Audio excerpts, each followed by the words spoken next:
¿Cómo definimos la cirugía bariátrica o la cirugía de obesidad?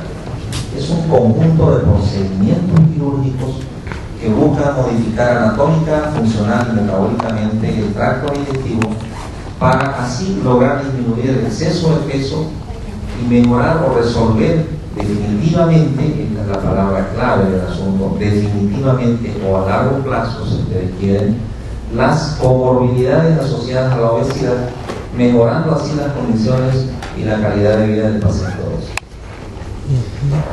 A través de la cirugía bariátrica se ha conseguido mejorar o resolver, en la mayor parte de los casos, un sinnúmero de enfermedades asociadas al sobrepeso.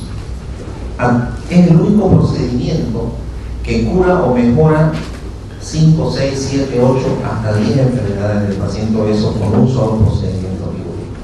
Por eso es que posiblemente sea el tipo de cirugía que más éxito ha tenido a lo largo de la historia de la cirugía en general. La cirugía bariátrica tiene sus indicaciones, no es para todo el mundo, no es para todos los pacientes y tampoco es para todos los ciudadanos. Ahora se habla de que la cirugía bariátrica es una especialidad completamente aislada, en el sentido de que no es parte de la cirugía digestiva ni es parte de la cirugía general. Se la entiende como una subespecialidad. Tiene sus indicaciones precisas. El índice de masa corporal tiene que tener más de 40. ¿Algunos de ustedes han escuchado hablar del índice de masa corporal o índice de Petret, que también se lo conoce así? Sí, bien. Entonces, el índice de masa corporal es la relación que existe. Hola, bien. El índice de masa corporal es la relación que existe entre la talla del paciente, expresada en metros, y el peso del paciente, expresada en kilogramos. Entonces, haciendo una fórmula del peso dividido entre la talla al cuadrado nos da el índice de masa corporal. Lo normal es 25 de índice de masa corporal. Aquellas personas que están entre 25 y 30 de índice de masa corporal, estamos hablando de que de sobrepeso. De 30 a 35 es una obesidad tipo 1, de 35 a 39 es una obesidad tipo 2, y los que tienen 40 o más, ya estamos hablando de la obesidad mórbida o obesidad de tercer grado. Inclusive ahora los americanos han agregado a esta clasificación la categoría de superobesidad, de superobesidad y la mega obesidad. ¿Cuál es eso? La superobesidad serían los pacientes que tienen un índice de masa corporal mayor a 50, pero inferior a 60. La superobesidad son aquellos pacientes que tienen más de 60 de índice de masa corporal. Y la denominada mega obesidad son aquellos pacientes que tienen de 65 para arriba. Estamos hablando de pacientes realmente gordos que tienen 280 kilos, 200 kilos. Pero no es tan importante el peso, sino la relación que existe entre el peso y la talla de los pacientes. Porque no es lo mismo, yo peso 94 kilos, pero 94 kilos para una persona de 1,50 es alto. Para una persona de 1,90 posiblemente está en lo normal. Entonces le decía que la indicación más precisa es el índice de masa corporal, que tenga más de 40, o en su defecto, aquellos pacientes que tienen un índice de masa corporal de 35 asociado a enfermedades que son empeoradas por el sobrepeso. ¿Cuáles son esas? Diabetes mellitus tipo 2, hipertensión arterial, arteriosclerosis, dislipidemia, accidentes cerebrovasculares, patología de biliar, litiásica, osteoartritis, apnea del sueño, hipoventilación alveolar, incontinencia urinaria, reflujo gastroesofágico, infertilidad, algunos tipos de cánceres que empeoran con la obesidad, como el cáncer colorectal, del riñón, de mama, de útero, etc. Entonces vean ustedes una amplia gama de enfermedades que empeoran con la obesidad. Entonces un paciente que tiene 35 más alguno de estos síndromes o enfermedades ya tiene la indicación de hacerse una cirugía bariátrica. Y obviamente no es un paciente que se engordó recientemente, un paciente que tiene indicación de cirugía, un paciente que tiene una obesidad por más de 5 años. Y es un paciente que además, durante estos 5 años, ha tratado de bajar de peso por métodos convencionales, dieta, ejercicios, una combinación de dieta, ejercicios y medicamentos, y a pesar de eso no consigue bajar de peso, entonces se lo incluye en el programa de cirugía bariátrica. Pacientes sin historia de alcoholismo y otras drogodependencias o enfermedades psiquiátricas raras. Esta posiblemente sea la contraindicación absoluta a la cirugía bariátrica. Todos sabemos y conocemos el ejemplo del famoso futbolista Maradona, que después de ser un paciente obeso se hizo una cirugía, un bypass gástrico, bajó mucho de peso y ahora está otra vez gordo. Es la mejor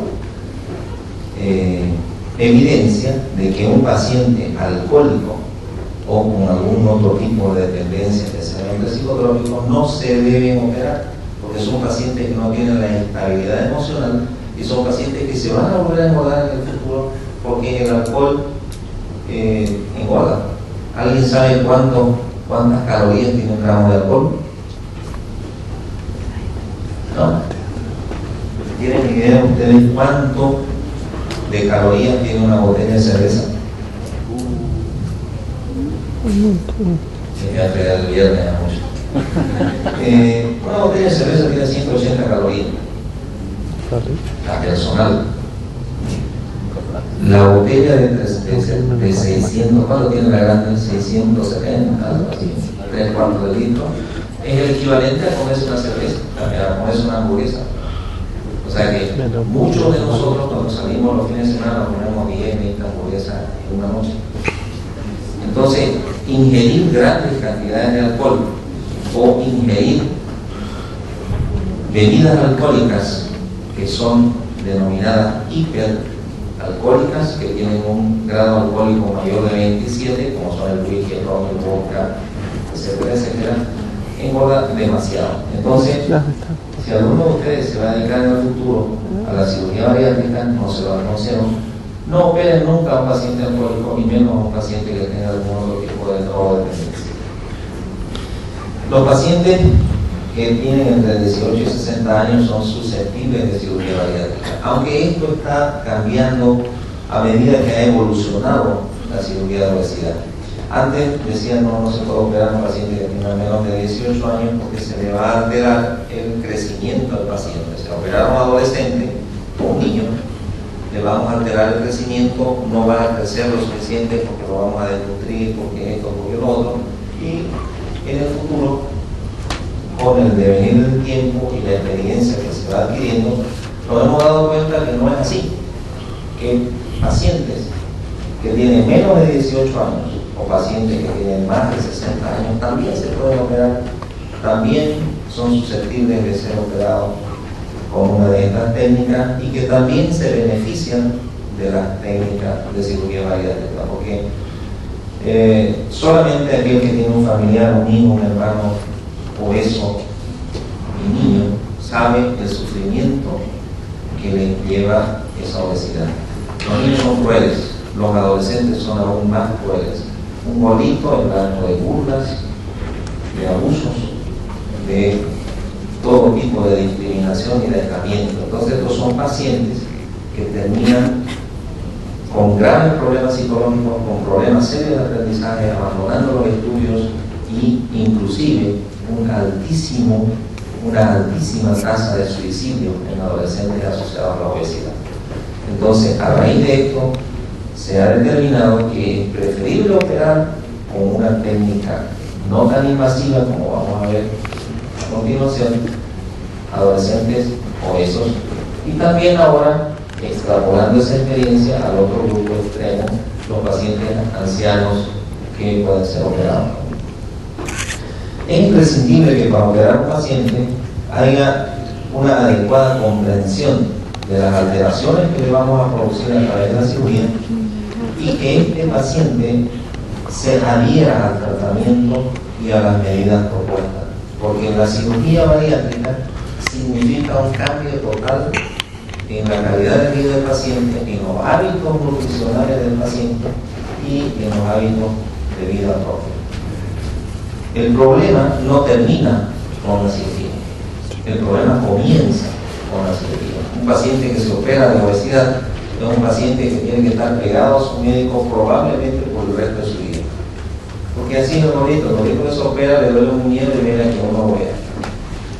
Si especialmente las mujeres tienen problemas ginecológicos, porque para ver más adelante, de que una gran cantidad de mujeres obesas tienen un problema de quiste oral, de infertilidad, de dismenorrea, de linfomatosis, etcétera, etcétera. Y el cirujano general o el cirujano bariátrico, como yo, que no entendemos casi nada del tema ginecológico, tenemos que estar tratando problemas ginecológicos porque el paciente no quiere ir al ginecólogo, quiere que uno lo atienda. Eso es normal. Entonces el paciente tiene que adherirse al tratamiento, si no es muy difícil conseguir buenos resultados. Existen varios tipos de cirugía bariátrica.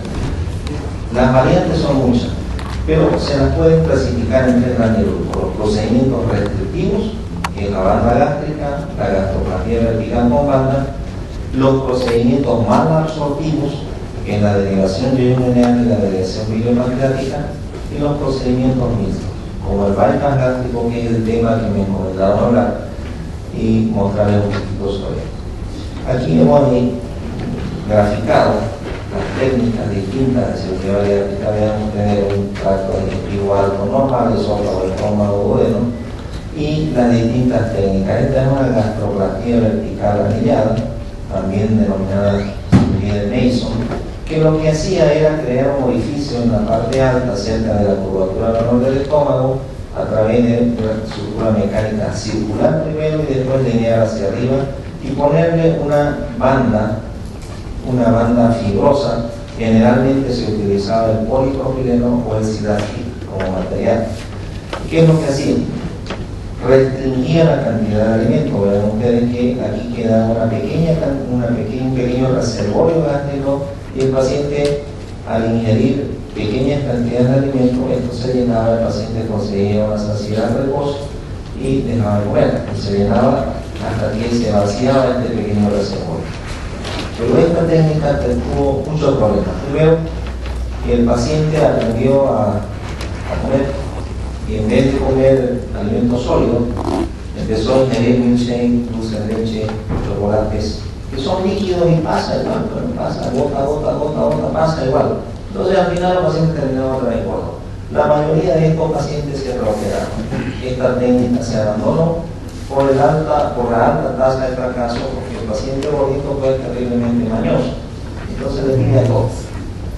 Evolucionó la ciencia y se empezó a colocar la banda gástrica ajustable, que era una especie de anillo, un cinturón que se aplicaba a la parte alta del estómago, que tenía un dispositivo interno que se podía insuflar a través de un puerto que se colocaba debajo de la piel y se lo podía inflar. Entonces este anillo apretaba y el paciente tenía un pasaje más limitado de los alimentos. Exactamente igual que aquí, solo que cuando el paciente tenía una fiesta o un matrimonio, una invitación, se desinsuflaba y donde su médico se lo desinflaba la banda y comía y bebía como peón, y después volvía el lunes o el martes a que se lo insuflemos de nuevo. Entonces la técnica la ayuda. Bien, recuerdo un paciente que me dijo: doctor, lo único que he perdido con esto fueron $5,000, que es lo que le costó la cirugía, pero no perdí un gramo, más se engordó más todavía. Entonces vienen las otras técnicas más agresivas que sí consiguen que el paciente baje de peso. Vemos aquí el ejemplo clásico de un bypass gástrico, ¿bien?, donde se hace un reservorio gástrico pequeño, alto, y se le hace un puente. Este es un reservorio gástrico, un bypass sin sección gástrica, que también se abandonó por la fístula gastrogástrica que se producía, es decir, con el tiempo se comunicaba nuevamente, y evolucionamos hacia esto, que es el bypass clásico de Fogg y Capella, en el cual se secciona el estómago, se deja un pequeño reservorio de 30 ml en promedio del estómago, y además se le hace un puente, es decir, no solamente come poco el paciente, sino que ese poco de alimento se salta gran parte del tubo digestivo, que es donde se absorbe la mayor cantidad de hidratos de carbono, nutrientes como calcio, etcétera, etcétera. Entonces, esta técnica obliga a que el paciente tenga un seguimiento nutricional prolongado, porque si no se cuida puede tener desnutrición a futuro. Y por último, está la técnica que está muy de moda ahora, que es la manga gástrica, que consiste en hacer una sección, una gastrectomía a lo largo de la curvatura menor del estómago, sacando todo el fondo, todo el cuerpo y parte del ancho del estómago. Entonces dejamos, fíjense ustedes, una continuidad del esófago, una gastrectomía tubular en manga, que hace de que el estómago tenga una pequeña capacidad, aproximadamente de 80 ml, pero que también tiene una acción metabólica, es decir, al quitar la parte alta del fondo del estómago, el fondo gástrico, nosotros estamos eliminando las células productoras de una hormona que se denomina grelina. Esta hormona es la productora del hambre, es la productora de la saciedad tardía. Es decir, todos los gorditos o las personas que tienen tendencia a engordar tienen niveles muy altos en sangre de la grelina, y esta grelina es la culpable de que tengamos hambre, de que comamos más, de que engordemos fácilmente y de que vamos pensando en la comida.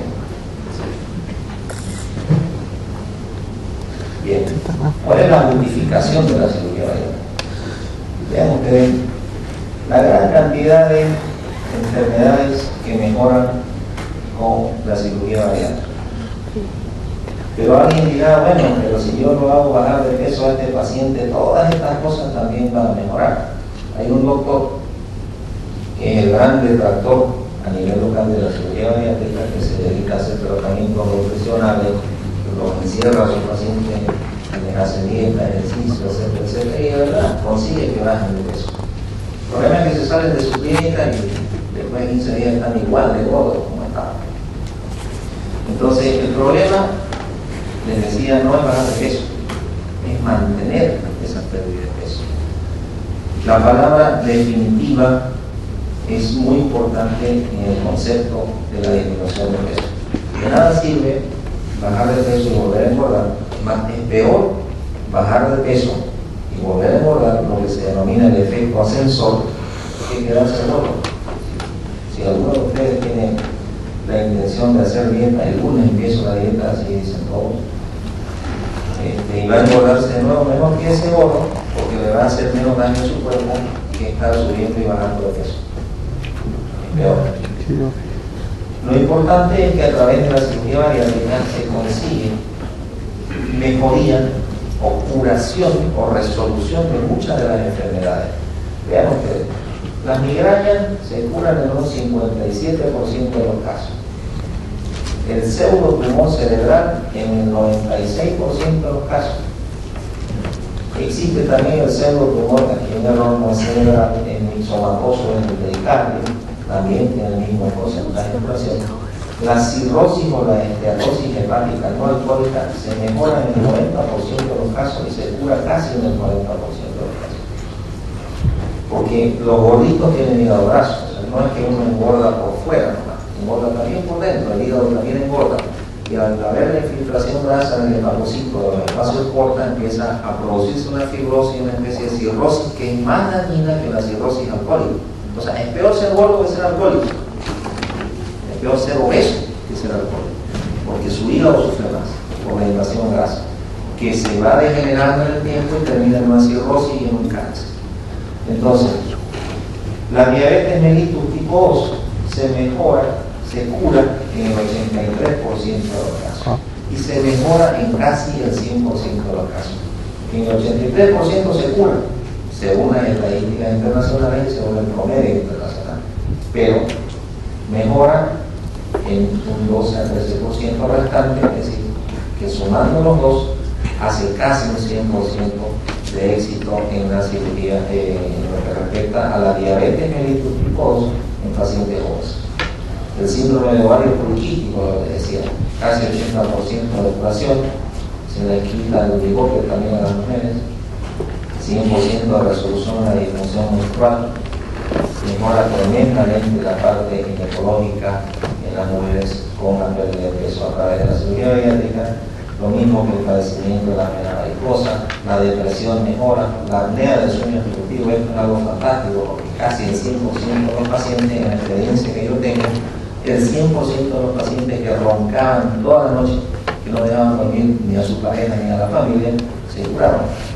Yo conozco más de un caso que se han divorciado porque es insoportable lo que roncan los pacientes por eso. Lo mismo con el asma, 82%, enfermedad cardiovascular, la presión alta, vean ustedes, del 52 al 92%. Esto, ¿por qué? También se preguntaba por qué está alto el rango, por qué la diferencia es tan grande, por qué uno 52 por uno 92. ¿Por qué esta estadística no discrimina la técnica quirúrgica? Un 52% de mejoría de hipertensión arterial con la banda gástrica, pero un 92% con el bypass.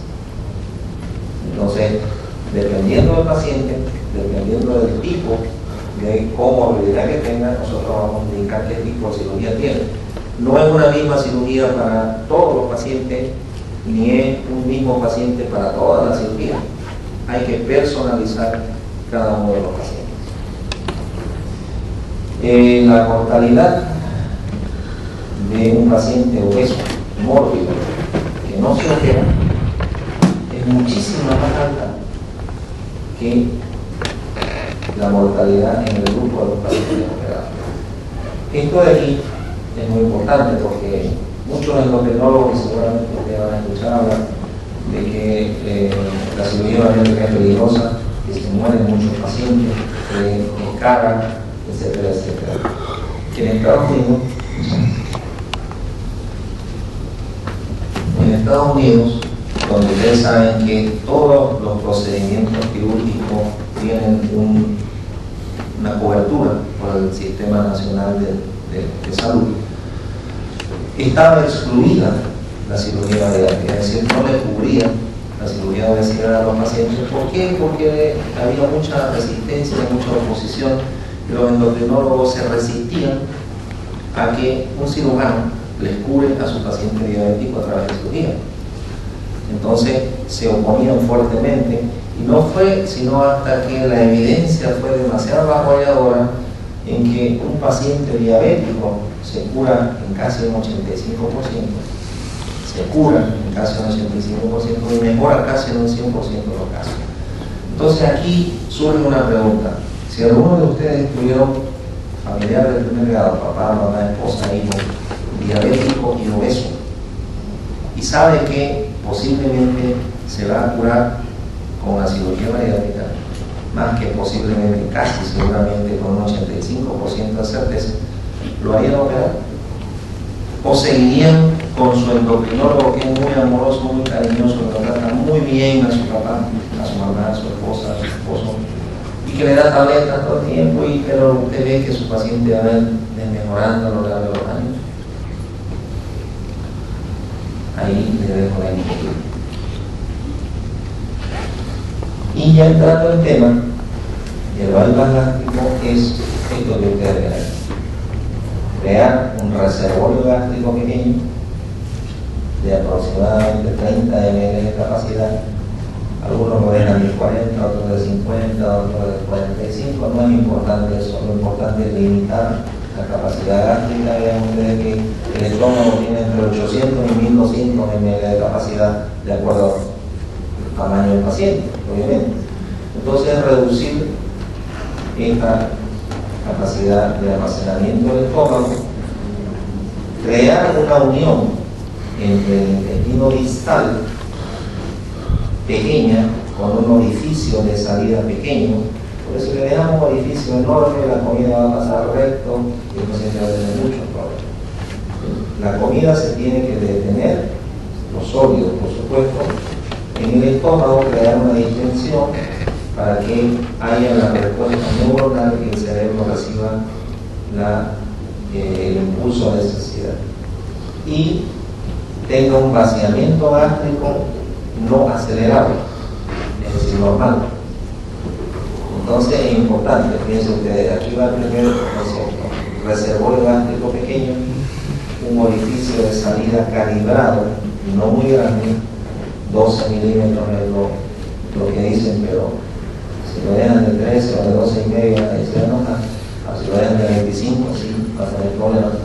Y una unión, un asa intestinal que va a hacer que el alimento se salte gran parte del intestino proximal, que es donde se absorbe gran parte de los alimentos, y que a partir de la unión del asa alimentaria con el asa miliopancreática, recién se empiezan a absorber los alimentos en forma completa. Porque los alimentos no se van a absorber en forma completa mientras no haya el contacto con las sales biliares y el jugo pancreático. Entonces, fíjense ustedes aquí, el alimento se salta, el estómago, donde hay ácido clorhídrico, se va a saltar el duodeno, donde le llegan las sales biliares y el jugo pancreático con sus enzimas pancreáticas que hacen que el proceso de digestión se inicie. Entonces se va a iniciar recién aquí, cuando ya se ha saltado gran parte de la superficie de absorción. Por eso es que esta es una técnica mixta. Es restrictiva, pero también es mal absortiva. Y dependiendo de dónde la hagan esta unión, si la hacen un poco más abajo o un poco más arriba, va a ser más o menos mal absortiva.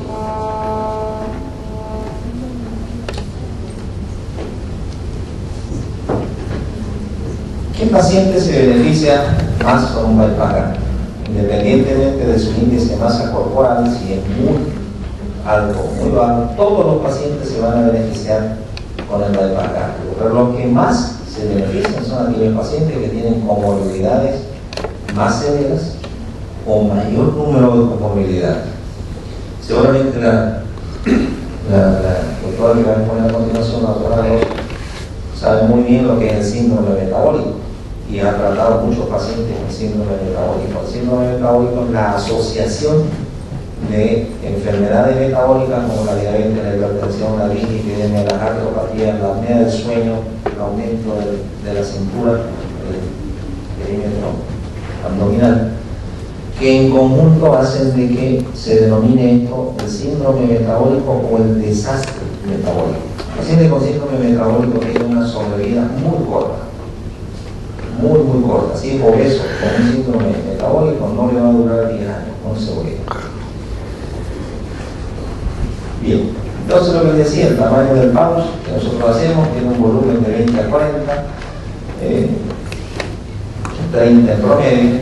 Se lo puede hacer el bypass a través de dos maneras: la manera laparoscópica o la manera tradicional abierta. No importa cómo se la haga, lo importante es que se la haga bien hecho. ¿Ya? En la técnica abierta, el procedimiento puede ser más largo o el pouch puede ser más largo para facilitar el ascenso de la asa intestinal. Se recomienda siempre hacer la división, separar el fondo gástrico, no lo que se hacía antes, y calibrar la sonda pouch con una sonda de 32 French. Para la calibración de la anastomosis, lo que nosotros utilizamos generalmente es una sonda, como ven ustedes, que se la pasa a través del orificio y hacemos la anastomosis en forma manual. ¿Ya? Esta calibración nos da dos cosas importantes. La primera es que evita que nosotros hagamos un orificio de salida muy grande, y la segunda es que evita que hagamos un orificio de salida muy pequeño. Porque si lo hacemos muy grande, vamos a tener un síndrome que se llama dumping. ¿Alguien sabe qué es dumping? Síndrome de dumping. El pasaje de alimentos azucarados no digeridos al intestino distal, en este caso nosotros estamos subiendo el intestino distal aquí en forma brusca, produce una reacción vagal muy desagradable que consiste en palidez, sudoración fría, bradicardia, hipotensión, sensación de muerte inminente. El paciente cree que se va a morir. Es muy desagradable el dumping. ¿Por qué? Porque los alimentos ricos en azúcar que llegan al intestino distal producen una reacción neurogénica, una estimulación neurogénica muy intensa que produce todo esto. Entonces, si nosotros hacemos un orificio muy grande, el paciente va a tener dumping todos los días, nos va a odiar por el resto de su vida. si lo hacemos muy pequeño no va a poder comer, va a vomitar todo el tiempo y también no va a beber. Entonces es importante la calidez. La longitud de las asas también es importante porque lo que les decía al principio, si nosotros hacemos a partir del ángulo de Trace una medición, lo que hacemos nosotros es comparar o hacer dos grupos de pacientes. Los pacientes que tienen un índice de masa corporal muy alto, de más de 50, lo que nosotros hacemos es le hacemos una tasa alimentaria de 150 como máximo, es decir, a partir del ángulo de 3 contamos y de 200 o 150 transicionamos aquí y eso es lo que subimos acá. Y los pacientes que tienen un índice de masa corporal menor de 50 le hacemos una tasa alimentaria más corta, ¿ya? Con una saluridad entre 40 y 80. Es decir, esto es técnica, es puramente técnico, pero es importante que lo sepa. Importante cerrar las brechas. ¿Por qué? La brecha mesentérica es esta, porque si nosotros la dejamos abierta se va a meter el intestino por ahí, va a tener una hernia interna, una obstrucción intestinal, y si no lo operamos pronto el paciente se va a complicar mucho. Esta complicación se presenta entre 0,4 al 3,2% de los casos. Siempre hay que usar drenajes.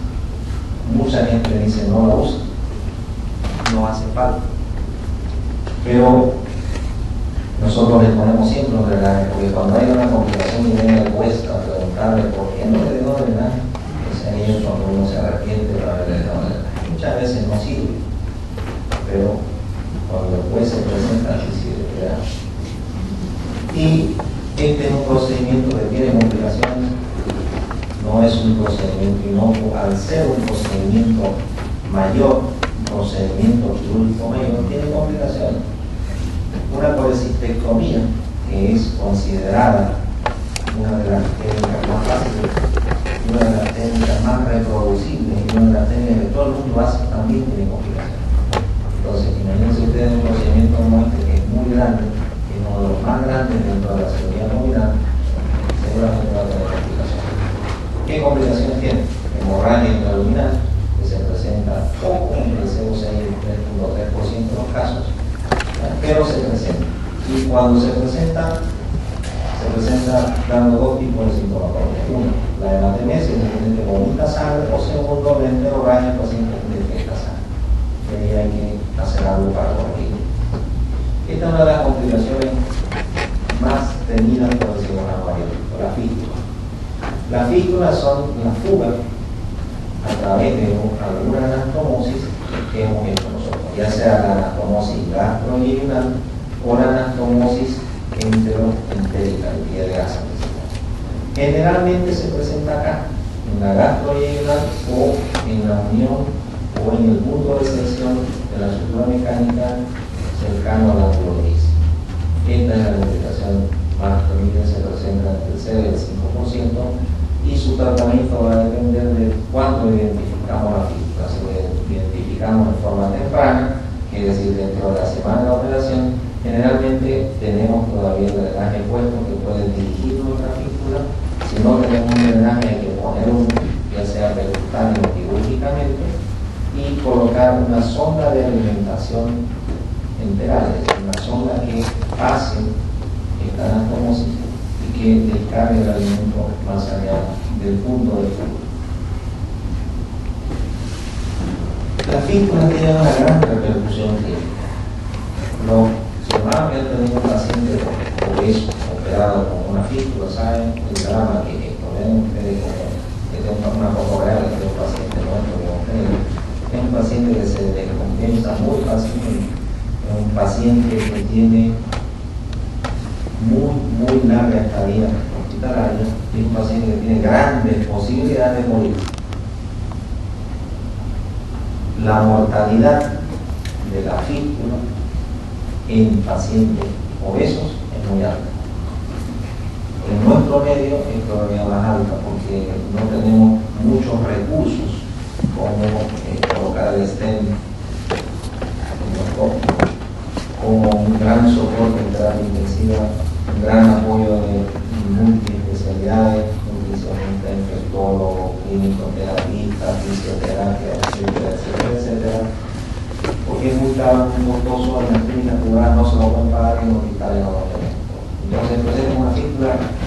paciente muy grave. Tenemos la sonda de alimentación, que es fundamental para el apoyo nutricional de nuestro paciente, y los controles radiológicos que se hacen realmente del esófago. Aquí está la unión esófago-gástrica, nuestra asa intestinal que está anastomosada, y vemos que hay el punto de fuga. Ahí está identificado claramente. Pero afortunadamente no hay una colección cerca de él. Las fístulas tardías son aquellas que se manifiestan después de una semana de operación y generalmente son fístulas que no tienen una repercusión muy grande con el paciente y que se manejan, vean ustedes, a través de drenajes que se han colocado quirúrgicamente o percutánea,mente con una guía ecográfica, tomográfica, etcétera, etcétera. Y después de un tiempo de apoyo nutricional, de tratamiento con antibióticos y de drenaje de las colecciones que se pudieron formar, generalmente esta fístula cierra. Aquí vemos el control radiológico de un paciente, de este paciente, que cerró su fístula. Una alternativa muy buena es la colocación de una endoprótesis por endoscopia. Todavía en nuestro medio no está disponible porque es una endoprótesis que es muy cara. Nosotros hacemos expansibles de teflón, después se la puede retirar muy fácilmente, pero no tenemos la posibilidad de pagar, porque solamente la prótesis cuesta alrededor de 500 dólares, más el procedimiento, más el otro. Pero es bueno que lo sepan, que sí. Les decía que otra de las complicaciones es la estenosis gastrointestinal. Cuando nosotros hacemos una anastomosis muy pequeña, o hacemos una anastomosis con un material de sutura que produce una reacción inflamatoria de la cosa, entonces puede sobrevenir la estenosis. Cuando se presenta así, vean ustedes, esta sería la anastomosis gastrointestinal con un desfiladero aquí que pasa muy poco contraste, vean ustedes. Entonces, si tenemos la fortuna de pasar por ahí una guía endoscópica, hacemos una dilatación, que es la recomendación de inicio. Y el problema de la dilatación es que cuando nos excedemos en la dilatación, podemos perforar el esófago, podemos romper la anastomosis, pero el problema es que si hacemos una estenosis, convertimos en una fístula. Y es un problema que no se puede peor. Pero hay que tener mucho cuidado. También esto que se presenta con mucha frecuencia es la úlcera marginal anatomótica, es decir, una úlcera que se presenta cerca a la anastomosis que puede producir estenosis, sangrado o perforación del pausa. Eso es muy peligroso. Y las causas generalmente vemos que son el uso antiinflamatorio, de AINES, ¿no? La infección por el Helicobacter pylori y el uso de ciclán nauseolíticos. Entonces, con mucho cuidado también el tema de la úlcera marginal anatomótica. Quinto, ahora ya casi no lo vemos porque antiguamente se colocaba un anillo para evitar que el pouch gástrico o el reservorio gástrico que fabricábamos se dilate, le poníamos por fuera un anillo de siláctico que con la presión y con el tiempo migraba hacia adentro, y después en una endoscopia nos encontramos en este tipo de imagen. Había que sacarlo ya sea por vía endoscópica o ya sea por vía quirúrgica, porque esto daba muchos problemas, paciente se atoraba, vomitaba siempre, tenía dolor, una serie de cosas. Es importante no colocarlo, ahora ya no lo ponemos, no tenemos muchos problemas. Y el manejo metabólico a largo plazo en pacientes operados de plan gástrico se recomienda siempre hacer un seguimiento a largo plazo y, de ser posible, hacer el dosaje de vitaminas y de micronutrientes, porque vean ustedes que la deficiencia de vitamina B12 se presenta en un 37% de los casos, la deficiencia de hierro entre un 13 y un 52% de los casos, y la deficiencia de calcio y de vitamina D van del 10 al 50% de los casos. O sea, no es despreciable la cantidad de pacientes que tienen problemas de desnutrición o de deficiencias nutricionales después de un plan gástrico. Y si no toma conciencia de que debe hacer un seguimiento cada 3, cada 6 meses y no hace el tratamiento adecuado, consumiendo o tomando los suplementos vitamínicos y proteicos que le damos, pues es un paciente que seguramente se va a desnutrir y va a tener deficiencia de nutrición. En conjunto, se puede afirmar que el bypass gástrico consigue una pérdida de sobrepeso entre el 60 y el 70% a largo plazo. En cirugía hablamos largo plazo cuando hablamos de más de 5 años. No sirve de nada si nosotros estamos haciendo un control de 2 o 24 meses, no nos van a tomar en serio en ninguna parte del mundo, mínimo 5 años. Otro dato importante, la diabetes tipo 2 se resuelve en 98% de los pacientes que fueron sometidos a un bypass gástrico. Vean ustedes aquí una serie de datos que nos muestran de que con un bypass gástrico mejora las comorbilidades después de la cirugía. Diabetes tipo 2, vemos que el 90% de resolución, 10% de memoria. Hipertensión, 73% de resolución y 27% de memoria. Reflujo gastroesofágico, 92% de resolución. Las enfermedades articulares degenerativas, 97% de memoria. Apnea del sueño, 72% de curación, 14% de alivio y 14% no general. Este es un trabajo que se publicó en la revista Obesity en el 2010. Pero claramente muestra que el paciente sometido a un bypass gástrico mejora las comorbilidades asociadas a su obesidad. Bueno, esto es un poco de la experiencia que tenemos nosotros. Hemos operado bastante, estamos alrededor de los 700 pacientes operados y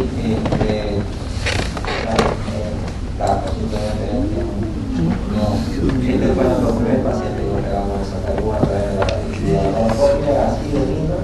Ahora está bastante entrenadito, normal. Era casado, se volvió a casar. Miembro de la sociedad que agrupa a todos los ciudadanos de la unidad económica. Muchas gracias.